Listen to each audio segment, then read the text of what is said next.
ఏరా వాసు, కంబైన్ స్టడీస్కి రాలేదు ఇంకా? మా ఇంట్లో పంపడం లేదురా, నేను ఇంట్లో ఉండి చదువుకుంటాలే. సరే అయితే చదువుకో, బాయ్ రా. ఫోకస్గా చదవాలంటే మనకు మోటివేషన్ అవసరం రా. అంతేగా, అభి దేక్. ఆల్ రైట్, మళ్ళీ ఫస్ట్ చాప్టర్ నుంచి మొదలు పెడదాం, స్క్రాచ్ నుంచి. రేపు డే 1. మరి ఇప్పుడేం పీకుదామయ్యా? బాబు రోలెక్స్ దా, వచ్చి కూర్చోదా.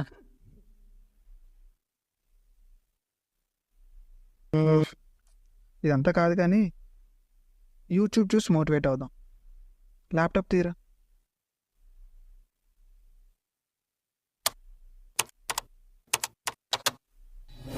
పోరాటం అంటే భయపడుతున్నావా? సమస్యలంటే భయపడుతున్నావా? సమస్యలు